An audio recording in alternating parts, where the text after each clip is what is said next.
7वीं बार भी रानी सुमित्रा एक बेटी को ही जन्म देती है। ये देखकर राजा हरिचंद उदास हो जाता है। पुत्र की चाहत में हमें 7 पुत्रियां हो गई, पर अब तक हमें एक भी पुत्र ना हुआ। न जाने कब हमें एक पुत्र होगा।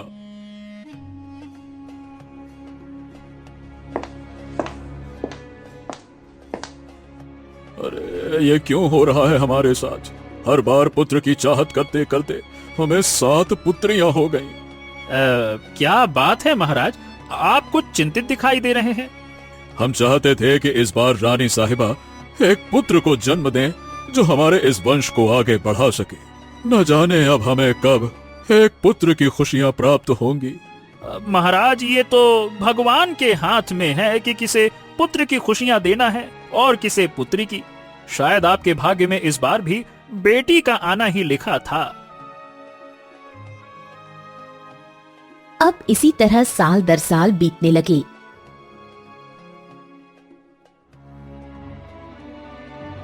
राजा की 7 राजकुमारियां बड़ी होने लगी, पर अब रानी सुमित्रा गर्भवती नहीं हो पा रही थी। एक दिन राजा के महल में एक साधु महाराज आते हैं। राजन, हमें आज रात इस महल में विश्राम करने की आज्ञा दे। मंत्री जी, बाबा के जलपान और इनके विश्राम की व्यवस्था कीजिए। महाराज, मुझे लगता है कि साधु महाराज बहुत ही पहुंचे हुए, बहुत ही बड़े महात्मा हैं। आप एक बार अपनी परेशानी इन्हें बताकर देखिए, शायद इनके पास आपकी समस्या का समाधान हो। सही कहा मंत्री जी। राजा साधु महाराज के पास आता है। प्रणाम महाराज। महाराज, हमें आपसे एक बात करनी है। हाँ हाँ, बोलो राजन, क्या बात है? तभी राजा साधु महाराज को सारी परेशानियों के बारे में बताता है। हमें एक पुत्र की चाहत है महाराज।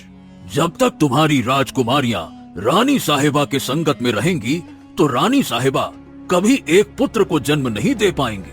अगर तुम चाहते हो कि तुम्हें पुत्र की खुशियां प्राप्त हो तो तुम्हें अपनी राजकुमारी बेटियों को अपने से दूर रखना होगा। ये सुनकर राजा के होश उड़ जाते हैं। क्या? मतलब वो राजकुमारियां हमारी अपनी बेटियां हैं, हम उन्हें अपने से दूर भला कैसे रख सकते हैं? रखना पड़ेगा। देखो राजन, जब तक राजकुमारियां इस महल में है तब तक रानी साहिबा पुत्रियों को ही जन्म देती जाएंगी। राजकुमारियों को इस महल में और रानी साहिबा को कहीं दूसरी जगह रखिए।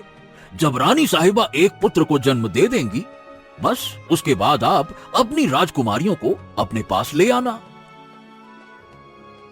ओहो, हम तो बड़ी दुविधा में फंस गए। तभी रानी राजा के पास आती है। क्या हुआ महाराज, क्या सोच रहे हैं आप? राजा रानी को सारी बात बताता है।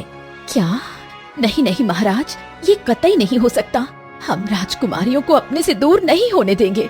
हम भी अपनी राजकुमारियों को अपने से दूर नहीं रखना चाहते, पर क्या करें, हमें करना होगा रानी साहिबा। हमारे इस राजवंश को आगे बढ़ाने के लिए हमें एक पुत्र की आवश्यकता है। नहीं, हम ऐसा कतई नहीं होने देंगे। हाँ, हम आपका दर्द समझते हैं, पर हम सदा के लिए राजकुमारियों को अपने से दूर नहीं कर रहे, बस कुछ समय की बात है। ठीक है महाराज, आपकी खुशियों के लिए हम अपनी राजकुमारियों को अपने से दूर करेंगे।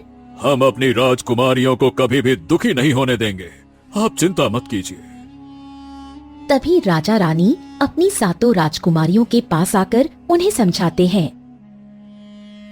ठीक है पिताश्री, पर आप हमें किसके पास छोड़ेंगे? इस संसार में वैसे केवल एक ही इंसान है जिस पर हम आंख बंद करके भरोसा करते हैं, और वो है हमारे बचपन के मित्र हरिया, जो पास के नगर में रहते हैं। हम तुम्हें उन्हीं के पास छोड़ेंगे। अगले दिन राजा रानी और 7 राजकुमारी बेटियों को लेकर दूर एक नगर में एक छोटे से घर में आता है, जहाँ राजा का बचपन का मित्र गरीब हरिया अपनी पत्नी गायत्री के साथ रहकर बड़ी गरीबी से अपना जीवन बिता रहा था। तभी राजा हरिया को सारी बात बताता है। हम आपकी राजकुमारियों का बहुत अच्छे से ख्याल रखेंगे। हमें पूरा विश्वास है हरिया कि तुम हमारी राजकुमारियों का बहुत अच्छे से भी ज्यादा अच्छे से ध्यान रखोगे। इसीलिए तो हम यहाँ आए हैं। हरिया और गायत्री की अपनी कोई संतान नहीं थी। तभी राजा हरिया को कई सारा धन और अपनी बेटियां देकर वहाँ से अपने नगर चला जाता है। रानी साहिबा, हमारे मित्र हरिया बहुत ही नेक दिल इंसान है। वो हमारी राजकुमारियों को अपनी संतान की तरह प्रेम देंगे। राजा रानी अपने महल में चले जाते हैं।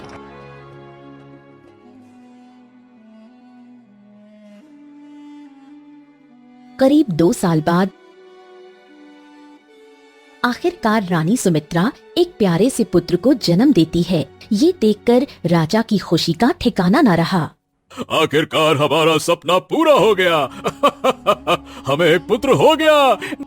बहुत बहुत बधाई हो महाराज आपको। राजा काफी खुश रहने लगा। महाराज, अब तो आपका सपना पूरा हो गया है, तो अब आप अपनी राजकुमारियों को यहाँ लेकर आइए ना। हाँ रानी साहिबा, हम कल ही हरिया के घर जाकर अपनी राजकुमारियों को यहाँ लेकर आएंगे। न जाने हमारी बच्चियाँ कैसे होंगी। अरे, यहाँ कोई दिखाई क्यों नहीं दे रहा? कहाँ चले गए सब लोग? तभी सैनिक की नजर एक विशाल पेड़ पर पड़ती है, जहाँ कई सारी कठपुतलियाँ लटकी हुई थीं। महाराज, महाराज वो देखिए। राजा और रानी पेड़ की तरफ देखते हैं। इतनी सारी कठपुतलियाँ किसने लटकाई इस पेड़ पर? तभी रानी की नजर दूसरे पेड़ पर पड़ती है, तो वहाँ भी कई सारी कठपुतलियाँ लटकी हुई थीं। वो देखिए महाराज, वहाँ भी कठपुतलियाँ हैं। लगभग वहाँ के सभी पेड़ों पर कठपुतलियाँ लटकी हुई थीं। ये अनहोनी देखकर राजा और रानी आश्चर्य में पड़ गए। भोला, इस नगर के सारे निवासी कहाँ चले गए? और ये पेड़ों पर ये कठपुतलियाँ किसने लटकाई हैं? महाराज, पिछले महीने जब मैं राजकुमारियों के खैर खबर जानने के लिए आया था, तो तब तो ये कठपुतलियाँ यहाँ पे नहीं थीं। राजा रानी हरिया के घर आते हैं तो घर का दरवाजा खुला था, पर घर में न गायत्री थी, न हरिया, और न ही राजा की 7 राजकुमारी बेटियां। ये देखकर रानी की आंखें फटी की फटी रह जाती हैं। हमें कुछ गड़बड़ लग रही है महाराज, पूरा नगर खाली है, कहीं हमारी राजकुमारियों को। अरे नहीं रानी साहिबा, नहीं नहीं नहीं, हम अपनी राजकुमारियों को कुछ नहीं होने देंगे। भोला, तुरंत जाकर सारे सेनापति को लेकर यहाँ आओ, जाओ। भोला वहाँ से चला जाता है। थोड़े समय बाद भोला कई सारे सैनिक और महल के मंत्री के साथ वहाँ आता है। सेनापति, हमें हर हाल में हमारी राजकुमारियां चाहिए, मतलब चाहिए। इस नगर का, इस पूरे राज्य का कोना कोना छान मारिए और कैसे भी करके हमारी राजकुमारियों को ढूंढ निकालिए। जाइए। महाराज चलिए, हमें महल चलना चाहिए। ये इलाका आप दोनों के लिए सुरक्षित नहीं है। चलिए। हमने आपको मना भी किया था महाराज कि हमारी राजकुमारियों को हमसे दूर मत कीजिए। कहाँ चली गई हमारी राजकुमारियाँ? महाराज, अब तो अंधेरा भी होने वाला है, अब तो चलिए ना महाराज, सेनापति राजकुमारियों को ढूंढ लेंगे। राजा, मंत्री और रानी के साथ कुछ सैनिक भी थे। तभी राजा बग्गी में बैठकर वहाँ से जाने लगा और उसके पीछे कुछ सैनिक घोड़े पर सवार होकर चल रहे थे। तभी पेड़ से एक कठपुतली सैनिक के सामने आकर गिर जाती है। उसे देखकर सैनिक अपना घोड़ा रोक देता है। ये कठपुतली यहाँ कैसे आई? तभी वो कठपुतली अचानक से हवा में उड़ने लगती है और वो उस सैनिक पर हमला कर देती है। सैनिक की आवाज सुनकर राजा और सब रुक जाते हैं और पीछे मुड़कर देखते हैं तो वहाँ वो सैनिक और उसका घोड़ा नहीं था। अरे क्या हो गया मंत्री जी? ये आवाज किसकी थी? पता नहीं महाराज, पर यहाँ तो कोई दिखाई भी नहीं दे रहा। तभी राजा और सब वहाँ से चले जाते हैं। रात के समय राजा और सब महल में थे। तभी सारे सैनिक वहाँ आते हैं। हमारी राजकुमारियों का कुछ पता चला? हमने इस राज्य का कोना कोना छान मारा, न राजकुमारियों का पता चला, न वहाँ के नगर वासियों का। पता नहीं कहाँ चली गई हमारी राजकुमारियाँ। राजा और सब काफी परेशान हो रहे थे कि अचानक राजकुमारियाँ और नगरवासी कहाँ गायब हो गए। अगले दिन राजा फिर से कई सारे सैनिकों के साथ हरिया के नगर में आता है। तभी अचानक पेड़ पर लटकी एक कठपुतली सैनिकों के ऊपर गिर जाती है। अब कठपुतली जिस जिस सैनिकों के ऊपर गिरती है वो सारे सैनिक भी राजा की आंखों के सामने कठपुतलियां बनते जाते हैं। ये सैनिक कठपुतली कैसे बन गए? तभी वो कठपुतली राजा और मंत्री की ओर आने लगती है तो दोनों वहाँ से जैसे तैसे करके भाग जाते हैं और अपने नगर आकर अपने महल में आते हैं। अरे ये कैसे संभव है? हाँ, महारानी। क्या हुआ महाराज, आप इतना घबरा क्यों रहे हो? तभी राजा हरिचंद रानी को सारी बात बताता। मंत्री जी, उस कठपुतली ने सारे सैनिकों को ये अपनी तरह कठपुतली कैसे बना दिया? आखिरकार ये कैसे संभव है? मुझे भी कुछ समझ नहीं आ रहा। महाराज, कहीं हमारी राजकुमारियां भी तो कठपुतली नहीं बन गई? अरे हमारी आंखों के सामने हमने जो देखा उसे देखकर तो ऐसा ही लग रहा है कि सारे नगरवासी और हमारी राजकुमारियां कठपुतली ही बने हैं। मंत्री जी, आप तुरंत किसी तांत्रिक या ज्ञानी पुरुष को लेकर आइए। अब वही हमारी राजकुमारियों को इस समस्या से बाहर निकाल सकते हैं। जल्दी कीजिए। कुछ घंटों बाद मंत्री एक तांत्रिक बाबा को लेकर महल में आता है तो राजा बाबा को सारी बात बताते हैं।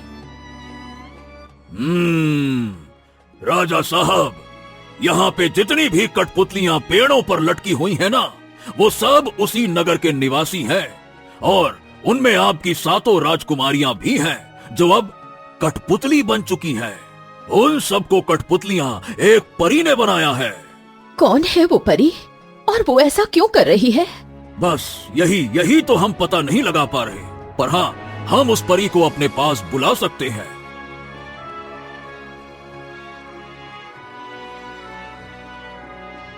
हाँ, ये कठपुतली?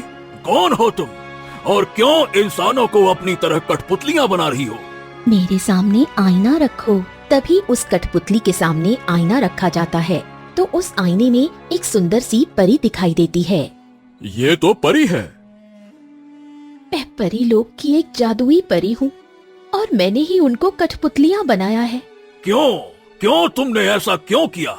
बूढ़ी जादूगरनी ने मुझे कठपुतली बना दिया है और मेरी शक्तियाँ भी मुझसे छीन ली है और मैं हर इंसान के पास जाकर सबको बताती थी कि मैं कठपुतली नहीं परी हूँ, पर कोई भी मेरी बात नहीं मानता था। इसलिए मुझे सबको कठपुतलियाँ बनाना पड़ा ताकि इतनी कठपुतलियाँ देखकर किसी को तो मेरी सच्चाई पता चल सके और कोई मुझे फिर से परी बना सके। जादूगरनी? कौन जादूगरनी?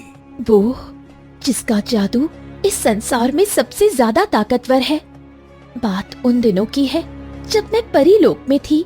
रानी माँ, आप दुखी मत होइए, हम आपको कुछ नहीं होने देंगे। हम जाएंगे पृथ्वी लोक और वहाँ से वो चमत्कारी फूल लेकर आएंगे जिसे खाने के बाद आप बिल्कुल ठीक हो जाएंगी। खुशी, अगर तुम 2 महीने के अंदर वो फूल लेकर नहीं आई और अगर रानी माँ की मृत्यु हो गई तो हमारा पूरा परी लोक बर्बाद हो जाएगा। रानी परी बीमार थी और उसे एक ऐसे फूल की जरूरत थी जो पृथ्वी पर पाया जाता है। तभी खुशी परी लोक के अंतिम द्वार पर आती है। खुशी, एक बार फिर सोच लो खुशी, अगर रानी माँ के अंतिम समय में हम सारी परियां उनके पास ना रहीं तो पता है ना, हम सब सदा के लिए एक आम इंसान बन जाएंगे।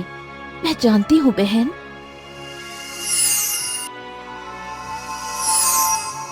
मुझे फूल मिल गया। अब रानी माँ को कुछ नहीं होगा। रानी माँ बहुत जल्द ठीक हो जाएंगी। खुशी परी एक जंगल में खड़ी थी। तभी सामने एक गुफा के अंदर से किसी के चीखने की आवाज आती है। कौन हो आप? मुझे यहाँ से बाहर निकालो। मैं बहुत बड़ी मुसीबत में हूँ। हाँ हाँ, आप चिंता मत कीजिए, मैं अभी आपको बाहर निकालती हूँ। हाँ, मेरी शक्ति इस पिंजरे पर काम क्यों नहीं कर रही? बेटा, यहाँ करीब आकर इस पिंजरे को खोलने की कोशिश करो।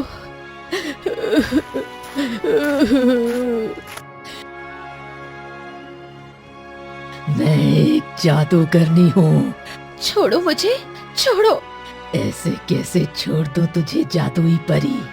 मैं सालों से इस पिंजरे में कैद थी और आज तेरी शक्तियों ने मुझे यहाँ से हमेशा के लिए आजाद कर दिया है। ये बूढ़ी महिला एक खतरनाक जादूगरनी है जो उस गुफा में कैद थी।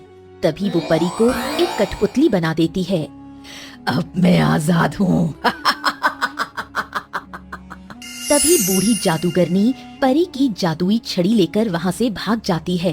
हाँ, अब मैं वापस अपने असली रूप में कैसे आऊँ? अगर मैं समय रहते परी लोक नहीं पहुँची तो रानी माँ की जान नहीं बच पाएगी। तभी खुशी परी उड़ते हुए पास के नगर में आती है। सुनो, मेरी सहायता करो। कोई भी उस परी की बात नहीं सुन रहा था। कोई मेरी बात क्यों नहीं सुन रहा है? एक काम करती हूँ, मैं इन लोगों को अपनी शक्ति से कठपुतली बना देती हूँ। ज्यादा कठपुतलियाँ रहेंगी तो सबको पता चल जाएगा कि मैं एक कठपुतली नहीं, एक परी हूँ। तभी वो परी अपनी शक्ति से लोगों को अपनी तरह कठपुतलियाँ बनाती जाती है। अब इसी तरह वो पूरे नगरवासियों और 7 राजकुमारियों को भी वो कठपुतली बना देती है। मैं उन सबको कठपुतलियाँ नहीं बनाना चाहती थी, पर मेरी मजबूरी है। मैं आप सबसे विनती करती हूँ, अगर मैं 2 दिन बाद परीलोक नहीं पहुँची, मेरी माँ रानी माँ की मृत्यु हो जाएगी। अगर रानी माँ की मृत्यु हो गई तो पूरा परीलोक तबाह हो जाएगा और हम सब सदा के लिए पृथ्वी पर आकर इंसान बनकर रह जाएंगे। मेरी जादुई छड़ी उन सभी कठपुतलियों को वापस से इंसान बना सकती है जो उस जादूगरनी के पास है।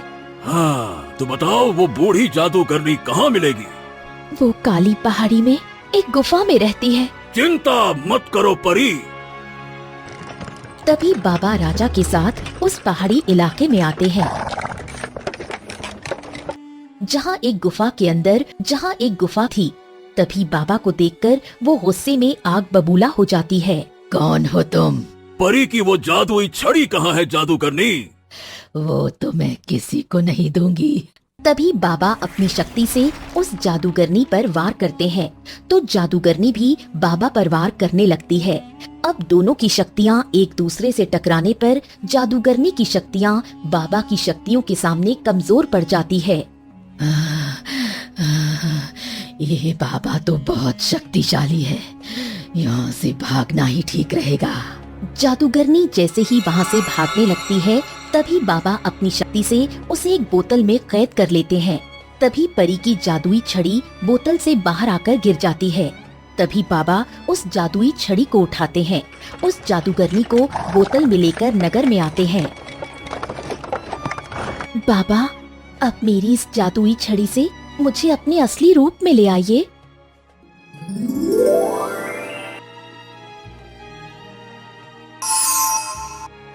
मैं आप सबसे क्षमा मांगती हूँ कि मेरी वजह से आप सबको इतना परेशान होना पड़ा। तभी जादुई परी वहाँ से गायब हो जाती है।